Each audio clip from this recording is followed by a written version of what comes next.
Well, it's 8:30, so I think we'll go ahead and get started right on time. I want to welcome you this morning to a webinar on kind and effective management.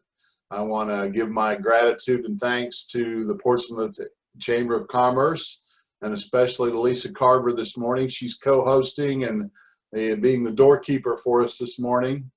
The Ashland Alliance has also been a great support through the years for these Hour of Powers, as well as the Ohio University Southern.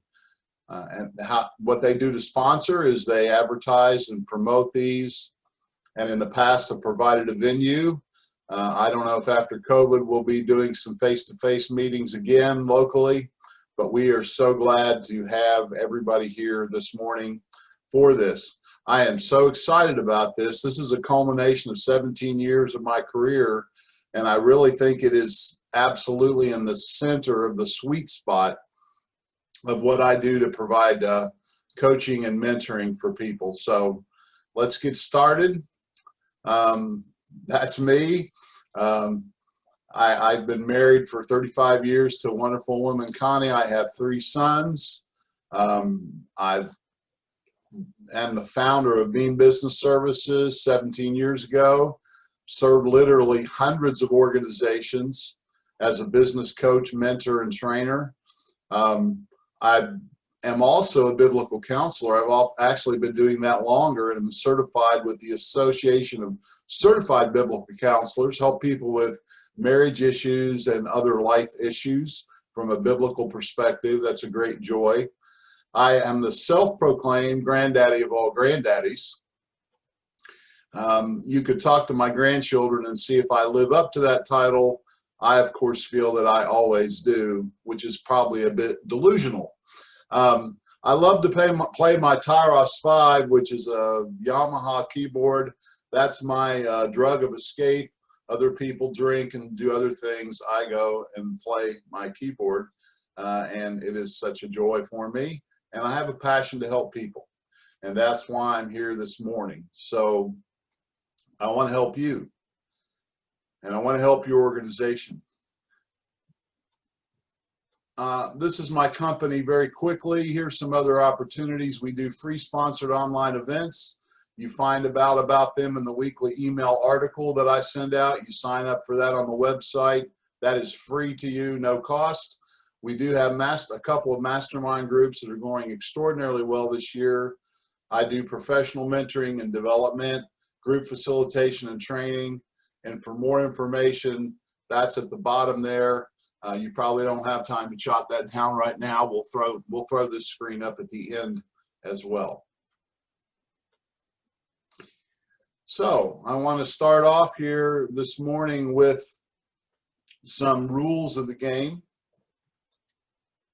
Most people don't really like rules, but those few strong rules that put some restriction in and put some structure in can make all the difference. We're going to talk about some of that today. We talk about effective management, the place of rules and values.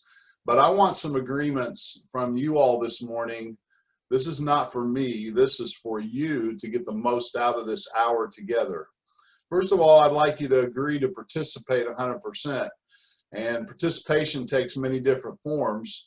But in this venue and the way we're doing this morning, I think the way for you to participate is certainly to have a pen and paper available to jot some things down.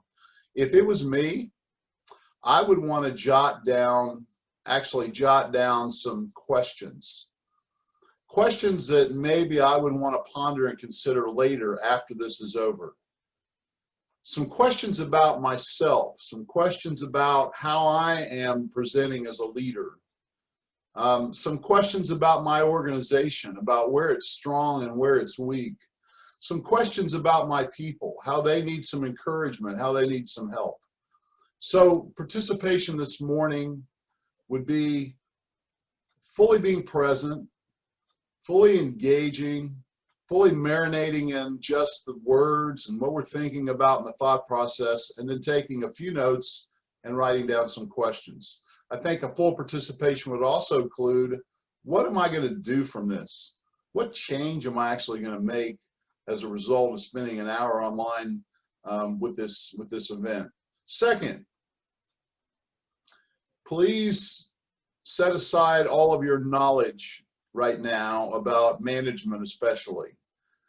I'm not saying that with the number of people that we have on this morning, about 28 people on right now, we have a lot of folks with a lot of experience. And I think that's wonderful. And I'm sure I could sit with you and learn much from your years of experience as a manager, as a supervisor, as a business owner.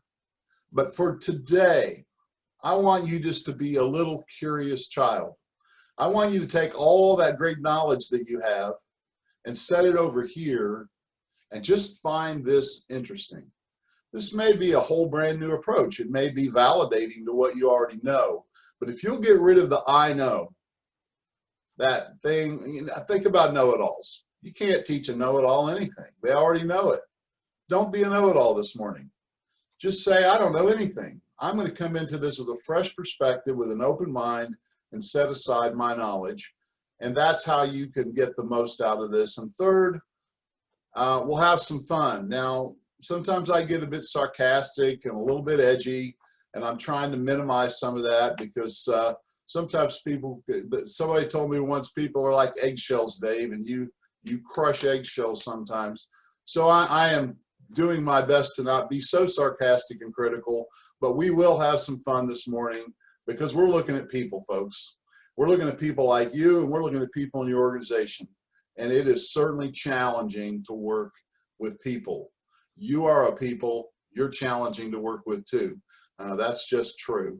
So I'm ready to jump in, and I want to start with a broad picture of, we're trying to look how to be a kind and effective manager. Now, I'm going to define effectiveness as getting the result. I'm going to define effective as making the profit in a profit organization. And nonprofit is meeting the goals of that organization and the mission of that organization. That's what I consider effective. And we have a structure of individuals, a team of people that are there to get something done. And so I love Gino Wickman's book, Traction. I coach it and use it with many of the organizations that I work with. I find it to be a great toolbox of organization. So I'm going to quickly go through this because this reason, please catch this.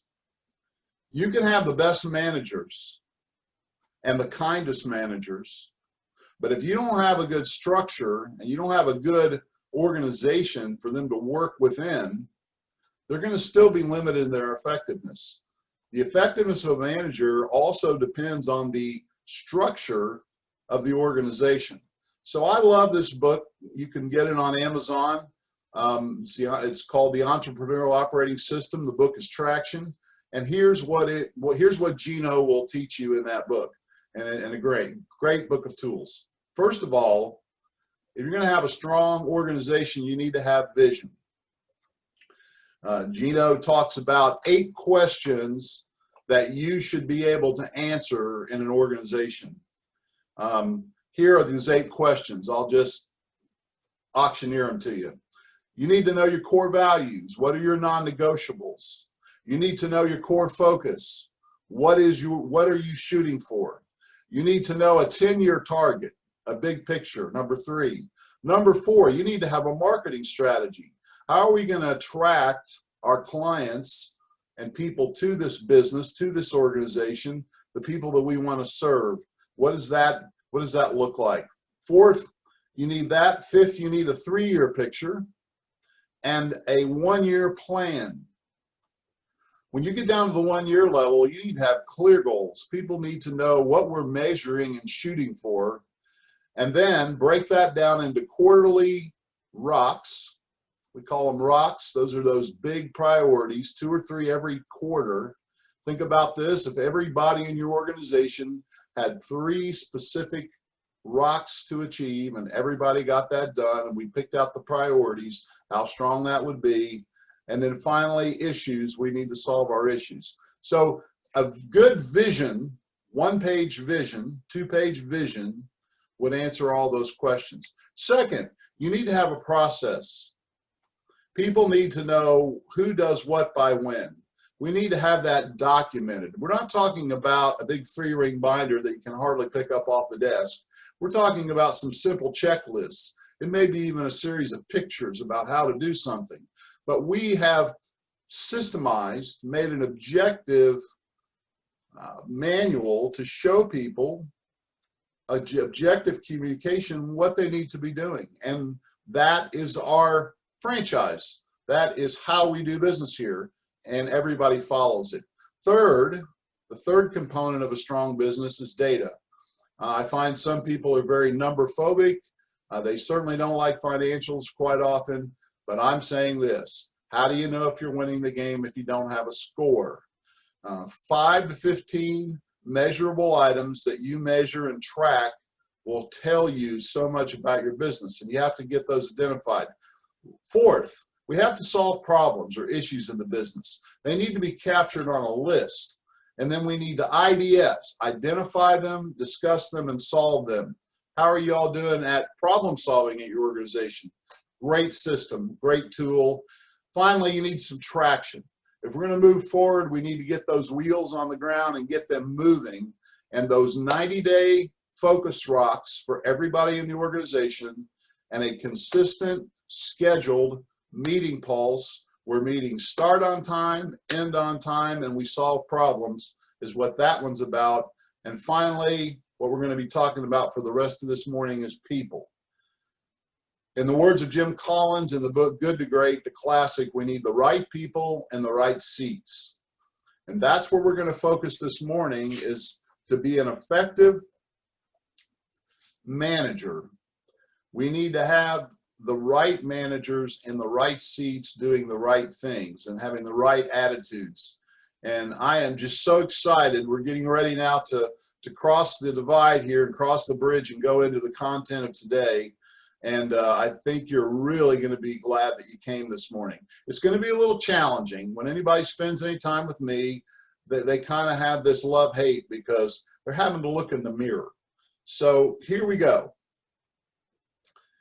I have a graph here I'm going to start with. I want you to take a real close look at this. By the way, don't worry about trying to write all this stuff down. If you'll email me at the conclusion of this, I'll send you the PowerPoint slides, or especially the most important graphics. So don't worry about getting all that written down this morning. But I want you to look at this. On the x-axis across the bottom, we're talking about managers now. There are managers that connect at a high level and managers that connect or almost don't connect at all at a low level. So on that blank graph up there, if I'm over to the right, I'm a high connector. If I'm over to the left, I'm a low connector. On the y-axis, the vertical axis, supervision. Do I supervise my people? That is such an important question.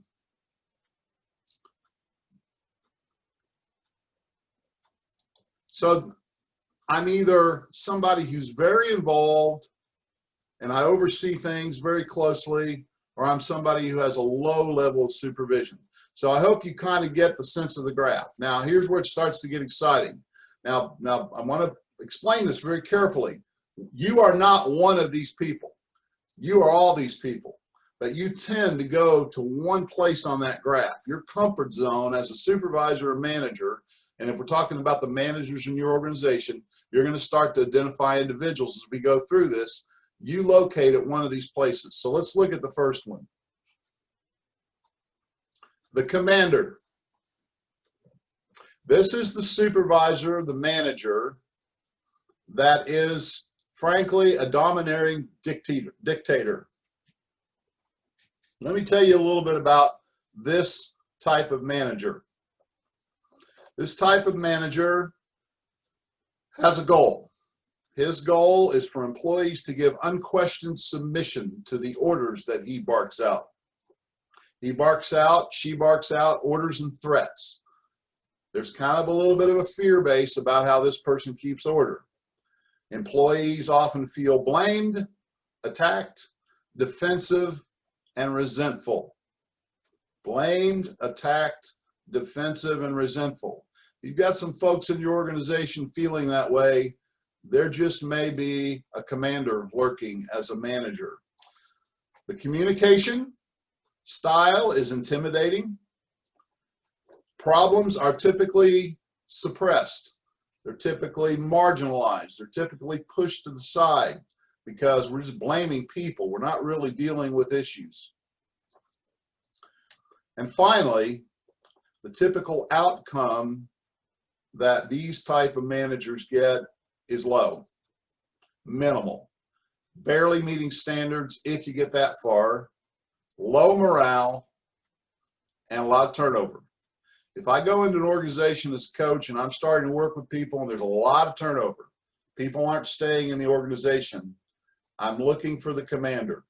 There's some commander-in-chief, some domineering dictator that's making it very unpleasant for people and scary for people to stay around. Now, I'm not saying there are times in an organization where we need to command and control. If we're going into a dangerous area and we need to take care of something, sometimes somebody needs to stand up and just take charge. But we're talking about day-to-day kind and effective management. I don't believe it's really typically going to come from this high place, ultra-high supervision, and very low communication and connection with people. Let's look at the next one, the pleaser.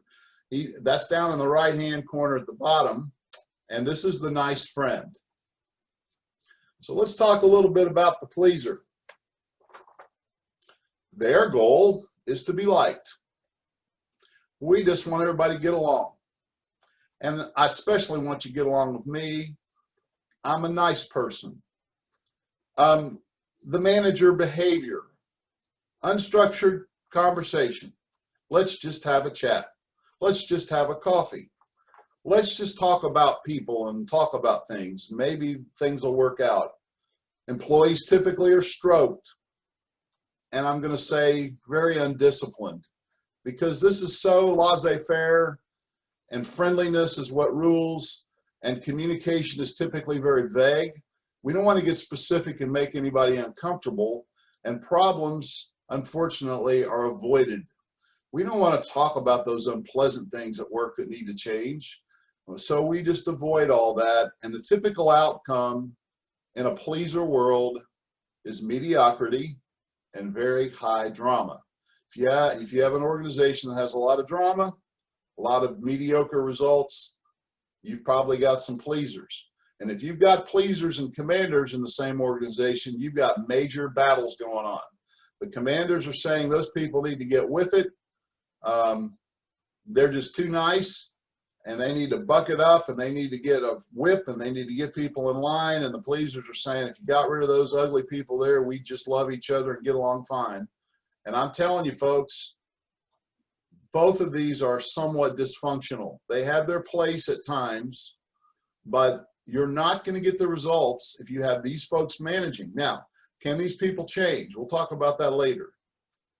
If I didn't believe people could change, I'd be out of business. But they have to want to. And the first step in wanting to change is seeing who you are, seeing how you act. I'm hoping that each of you are getting rid of your I know, and you're looking in the mirror and you're saying, where do I see, first of all, myself as a leader and a manager? And don't think as much about your people right now as you think about yourself, because it starts at the top, starts with the leader. Let's go on to a third one. What I'm going to call the abdicator. Now, abdication is an odd word. People may not know what it means. It's typically a person who steps down from a throne or a place of authority. I just like the word because it's the disconnected stranger manager. We're lucky if this person shows up at work, and if they do, their goal is to be left alone. They feel like people should know what to do and take care of work, and I'm just here, probably a little bit entitled, been around the organization for a while, and people just ought to know how to do their job. Oh, I'll answer a question now and then, but I really just want to be left alone. This manager type avoids employee interaction. They find it to be tedious and burdensome.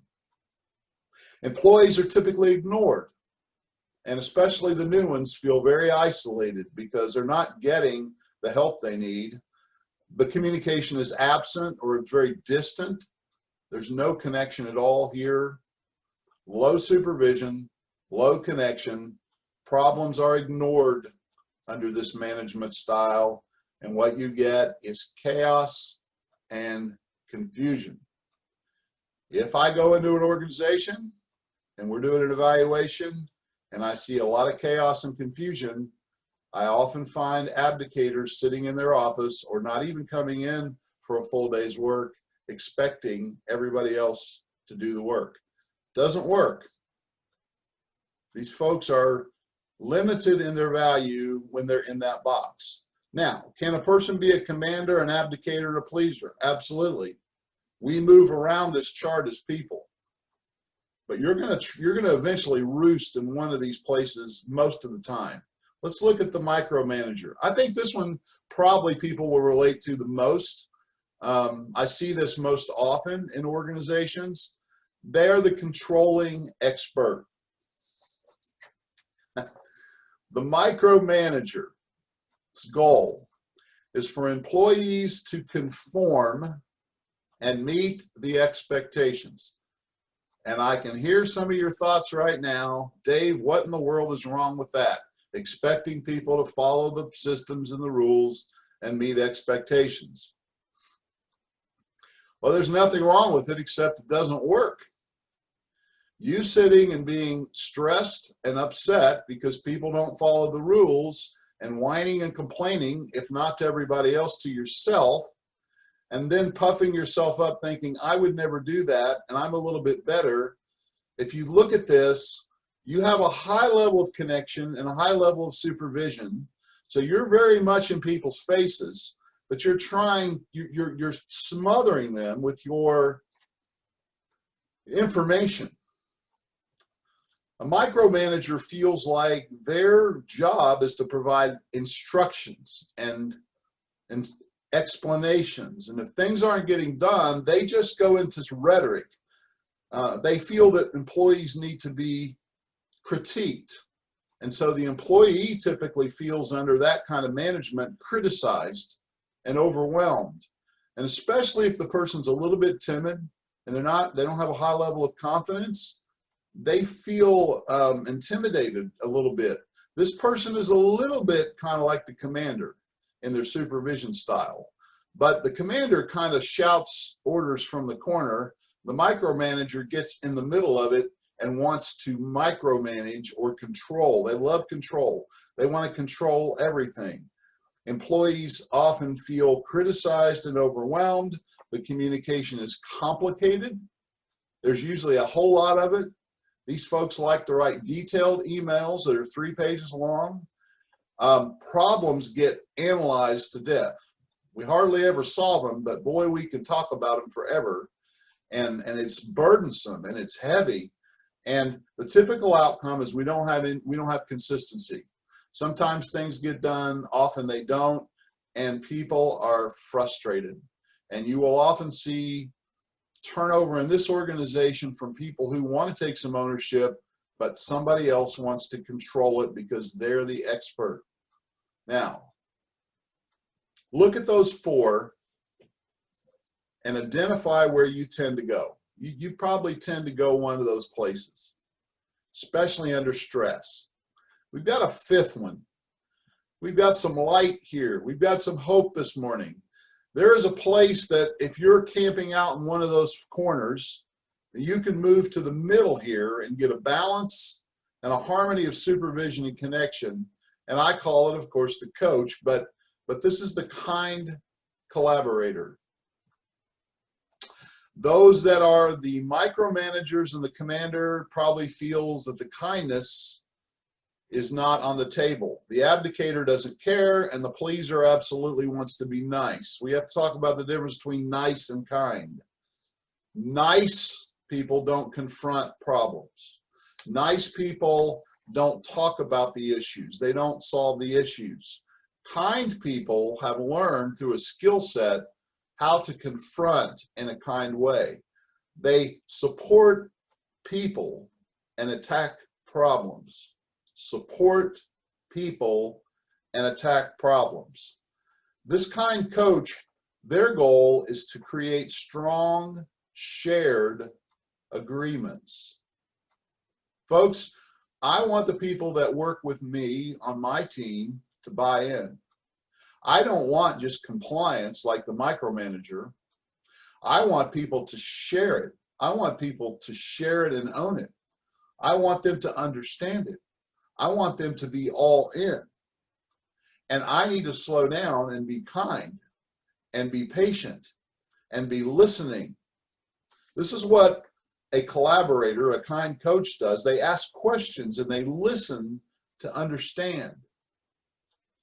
If you're confused about your people right now, if you're confused about your team, if it doesn't make sense what's going on, let me offer this to you. You are not listening, not to the level that you understand. You perhaps are not asking the best questions to pull out of people, to extract out of people how they really feel and what they really think, what they really know. If you're more like the commander or the micromanager, the expert or the dictator, then people don't feel safe to open up to you. If you're the pleaser, we're just trying to make everybody feel good. And if you're the abdicator, you're not even doing any of this. So I'm saying that coach engages, supervises, and connects, but she's not smothering people. How do employees feel under this kind of management? They feel challenged. They don't always feel comfortable, but they want to be challenged.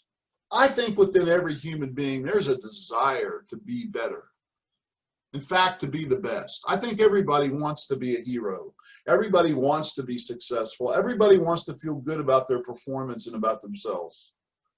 I think coaches see that potential and they touch that place and they slow down. That's the kindness. But they're not nice. If they see untapped potential, if they see people slipping, they don't ignore it. That's what a pleaser would do. A coach gets involved and they engage with the goal of empowering that person to grow and be the best they can be. The communication is simple, it's clear, and it flows back and forth. It's synergistic, it's energetic, it's encouraging, it's challenging. And the person that's leading, the kind collaborator, coach, manager, is primarily facilitating and listening. Now, they can absolutely slip into a little micromanagement and be an expert if they've got some information. They can certainly slow down when somebody's having a hard day and they're trying to take care of some kids and get them off to school and they've got ailing parents that are sick and they're trying to do all these things. They can slow down and be a little bit of a nice friend and a pleaser. You can take a day off and be a little bit of an abdicator occasionally. And sometimes you just need to lay the orders out and call it out. So I'm not demonizing any of these 5 places. But folks, I'm saying if you want effective management that's kind, this middle spot is sweet. Here's what happens to problems when you're a coach. They get identified and they get solved. Problems are only powerful when they're hidden. They're in the dark. A good coach knows how to ask questions to gently yet firmly uncover the truth. Not just the truth as they see it, but the truth as how the other person sees it. I need to get into their world and understand things from their perspective. I need to see the problem and the issue like they see it if I'm going to help them. Why would they ever listen to my thoughts? This is where the micromanager falls apart. They just yap, yap, yap and give you details and data and information and expertise and experience. And the person has tuned you out like a bad TV show hours ago. I'm suggesting if you have that challenge, you don't feel like people are connecting with you, that you slow down and you listen and you offer your ears before you offer your mouth and your advice. And you ask good questions, and you ask hard questions and challenging questions, but do it in a kind way. that helps that person grow, that helps that person see themselves, that helps that person feel encouraged, that you're going to support them, that you're going to be there for them, that you're going to challenge them to step up to a higher level, but you're going to be there to help them, not to micromanage them, and not just to cajole them and make them feel good like a pleaser, but as a coach, you're going to challenge them and walk with them and help them. And you're not going to just bark orders from the corner and disappear like the abdicator. Folks, this little chart here, if you'll just spend some time with it, it'll change you. It'll change your organization. It'll change you as a person. The typical outcome from a kind coach is that we see personal growth in the coach and in the team. We see excellence in the organization. We see customer service moving from here to here. Now, I'm going to address where some of your all's thinking may be right now. This guy on this webinar this morning is in La La Land. He's talking about idealism that doesn't exist. Partly true. If we don't set a high goal and a picture of perfection, or at least a picture of excellence, if we don't set the bar high and if we don't shoot for something better, then we're not going to even go that direction. Am I saying that everybody as a human being is going to be the perfect coach every day? Absolutely not. But I'm saying this, if you're not there today, if you're not getting the results you want, if you're burdened down at work and you're worn out and you're burned out with your people and you don't understand them, I'm saying there's hope here.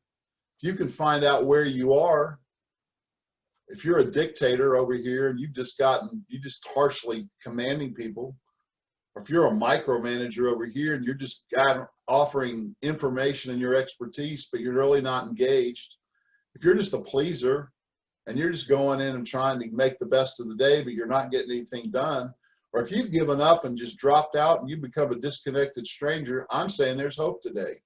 There's hope to move to this middle, balanced, harmonious place called coaching. And that's what I do. I help people get there. I help people see it. I help leaders find out, I help them look in this mirror and see, where am I lacking? I'm giving you the mirror. It's right there in front of you. I want to take you on to the next picture. I want you to see this. It's going to be a little busy, so prepare your eyeballs. That's everything I've just said. And we'll send this to you. You just have to email me and ask for it. And that really summarizes everything that we've said so far this morning about these different identities. What I want you to see here is abdicator, pleaser, coach, micromanager, commander across the top there. That is the manager identity. Folks, this is a psychological dynamic. People see themselves, they identify themselves a certain way. And when you give a label out, the danger with labels is you start to think, well, that's all they are. No, we're all those things. We're a commander, micromanager, coach, pleaser, abdicator at some point. But we tend to move to one of those as a style.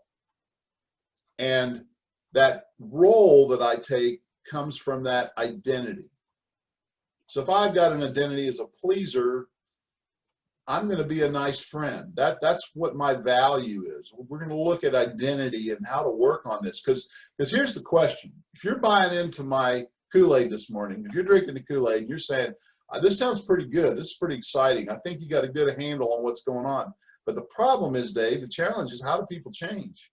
How do I change? It's really hard when you've seen yourself as a micromanager for years as the expert to move to that coach. It's not comfortable.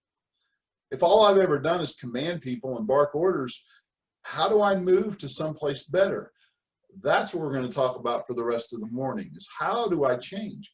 How do I move from one of these identities to this other identity? How does a person change, dare I say, their personality? Oh, people think personality is fixed. Modern psychology tells us, modern brain science says, and plasticity, that we are not as firmed up and as destined to be who we are as we think we are. We can truly reinvent ourselves and our habits and our thinking. And that is encouraging, because if I've got some habits and some thinking that are not getting the results I want, it can change. But I need to want it. I have to want it. So let's talk about change for a minute. Now, that's not algebra. So don't panic if you're not an algebra person, because it's not. But I want you to see this formula. D times V plus Fs, this has to be greater than R. This is how change occurs. It's a model. Let's look at the R first. All of us would agree that we have a built-in resistance to change. So if I'm one of these roles, if I have one of these roles or one of these identities, that's my comfort zone. And people want to tend where they're comfortable, where it's familiar and it's my habit and it's how I've always been. And so I'm going to have a resistance called inertia. Bodies at rest tend to stay at rest, of moving from that comfort zone. So the little greater than sign means that we have to have some things to overcome that resistance. And there's three things here that you need before change will occur. This is for you, this is for your team, this is for your organization. You need to be dissatisfied. I'm going to be a little bit crass here, but if you want to lose weight, you need to get naked in front of the mirror. That'll motivate you. That'll get the dissatisfaction going. You just need to take a close look at yourself, and that will start to motivate or encourage some change. Now, if it's just dissatisfaction, you can get very discouraged. But I'm saying this table that I put up there, this graph I put up here, if you can look at this yourself and kind of spend a little bit of quiet time with it, you'll start to see some things that you'll be dissatisfied with. You'll see where you've been a little dysfunctional as a manager. And folks, if you're trying to help your managers and your leaders in your organization, they need to see themselves. They need to have some awareness of where they are. And when that happens, they're going to start to be uncomfortable and be a little dissatisfied. So what else do you need to go with that dissatisfaction? You need some vision. You need to see where you are and what is perhaps not where you want it to be and dysfunctional, but you also have to have some belief and some hope and some vision that it can be different. These are the two sides that have to be inside of us as human beings to overcome the resistance to change.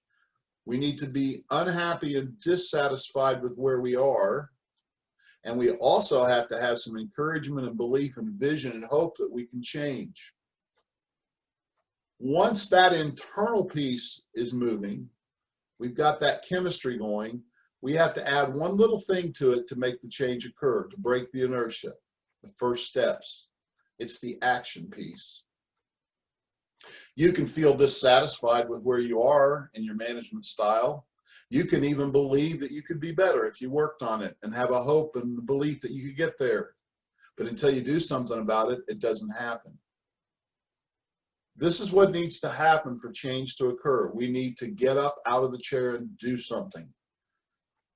Motivated and inspired by dissatisfaction and vision, we need to take first steps. And sometimes, folks, the smallest step can break the inertia, and that resistance is overcome. Sometimes we need to work on lowering the resistance to get change to occur. That's a great, powerful formula. Again, be glad to send you the PowerPoint slides. Just another great thing to spend some time with and think about.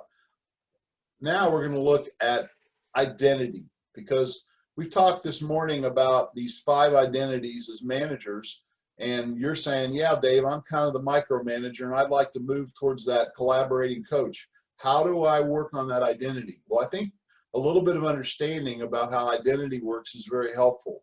So that's an iceberg.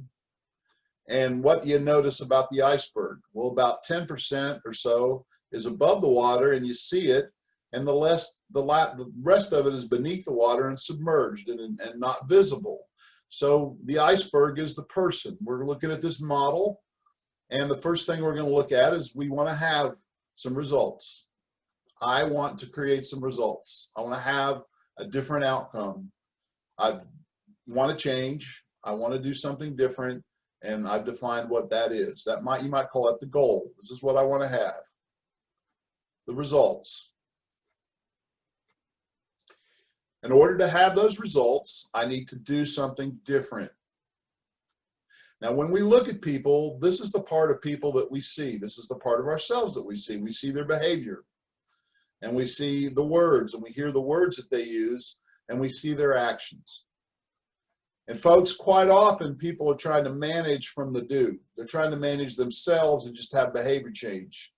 But if you want sustained change of behavior and really different words coming from a different place and actions that are really sincere, you've got to go below that waterline and work on habits. Looked up on my shelf here, I don't know if you can see my picture, but I've got a couple of great books on habits. Habits can be changed. They're not as hard to change as you think. You just need a good system. There's some great research and information out on habit change. Habits drive actions, and they drive the words you speak and the behavior. But there's even things that are deeper in the water. We're not becoming pop psychologists. This is just common sense. This is who a person is. This is their identity. That word to be is my identity. It goes with the words I am. Who do you see yourself as being? I'm a micromanager. I'm a controlling expert. I'm an expert. I'm a dictator. I'm a domineering commander. I'm a commander. That's my job as a, what is the identity you carry? That shows up in your behavior, your words, and your actions. That's what you do. But that's driven by the habits that you have and the desires that you have and the emotions that you carry. And most importantly, the values, what you consider to be important. If you're capturing this, how do I change from a micromanager to a coach? How do I move the needle that direction? I need to start to understand my values. I need to understand my emotions. I need to understand my habits and my desires around why have I been a dictator? Why do I believe beliefs? Why do I believe that's the best way to manage? What is the story I have in my head that puts me over here? And what story would I need to embrace to put me over here? My philosophy of life, my philosophy of people, my philosophy of management. It all is summed up at the bottom of the iceberg in my identity. Who do I see myself as? Can I start to picture and envision and visualize me as a different kind of manager? Here's how that happens. It happens as you start to practice something that you're not familiar with. I start to practice a certain kindness. I start to practice listening. And now my identity starts to shift. I've changed my environment, and that's what forms this iceberg. I start to hang out with coaches. I start to get on webinars. I start to read books. I start to change my environment so that my identity, philosophy, beliefs, values, desires, emotions, and habits start to change.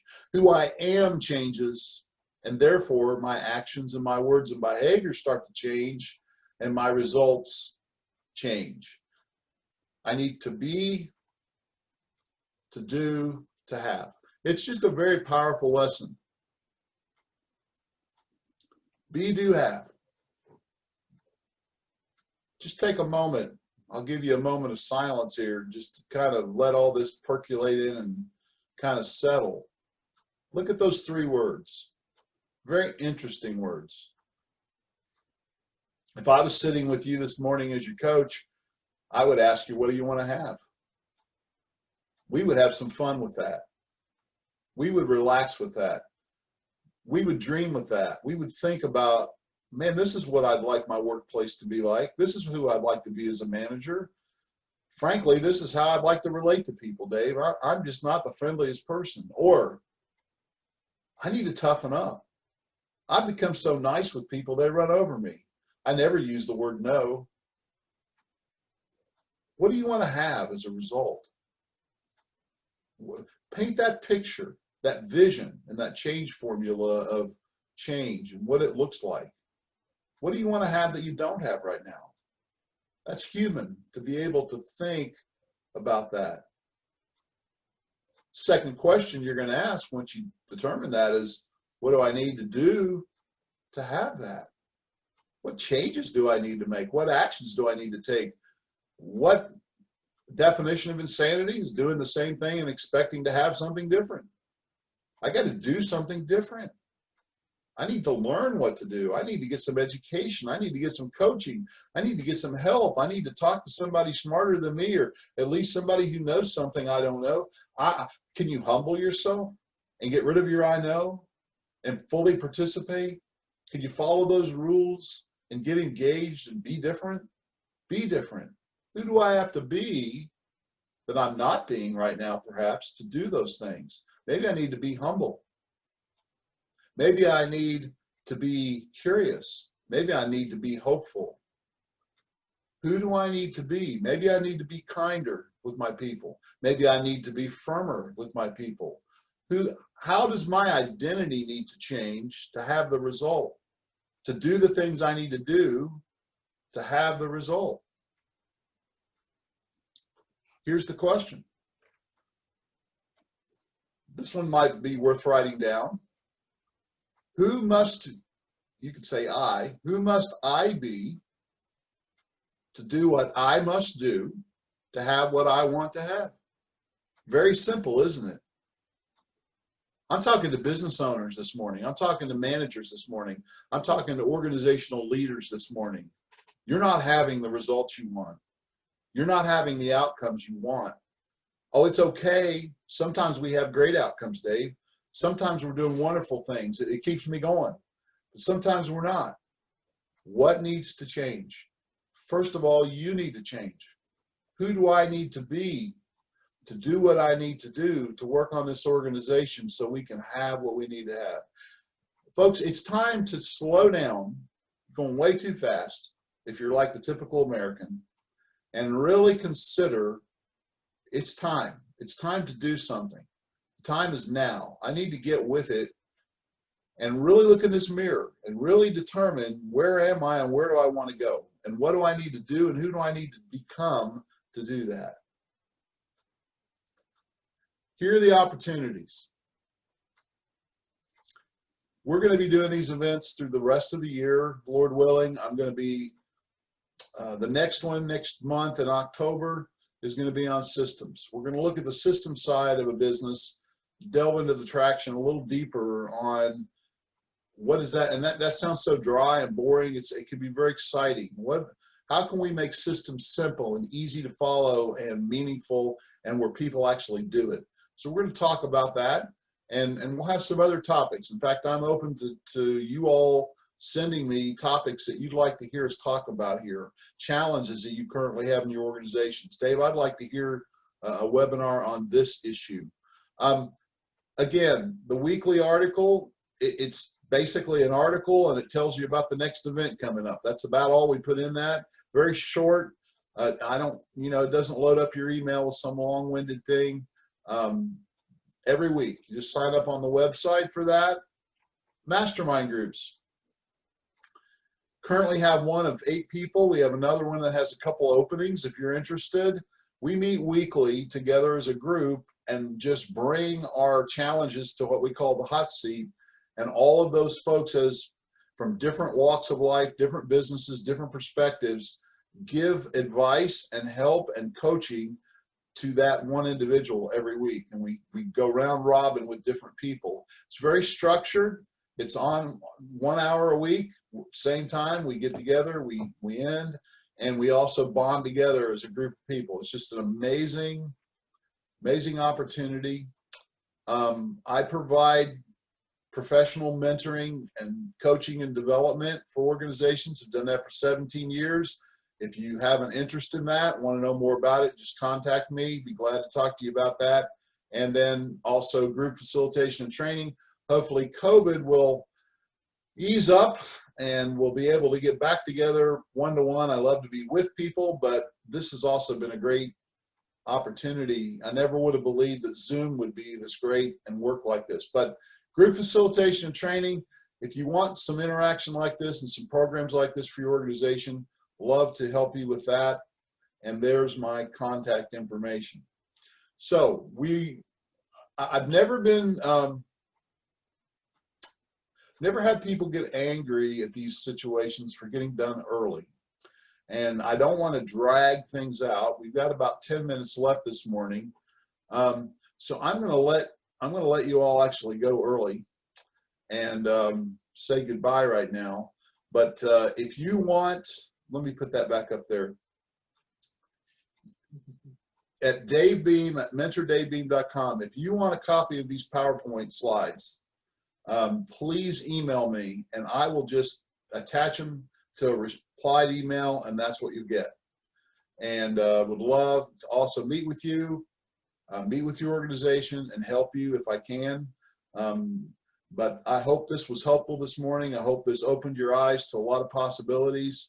I'm really working hard this year to really put out very high quality, free information to the community and to businesses, because that's my passion and my heart. So thank you. Had a great turnout this morning. Thank you for being here, and we'll see you hopefully in October. I'll be sending the information out on that new presentation here within the next several days. So thank you very much, and we'll talk to you soon.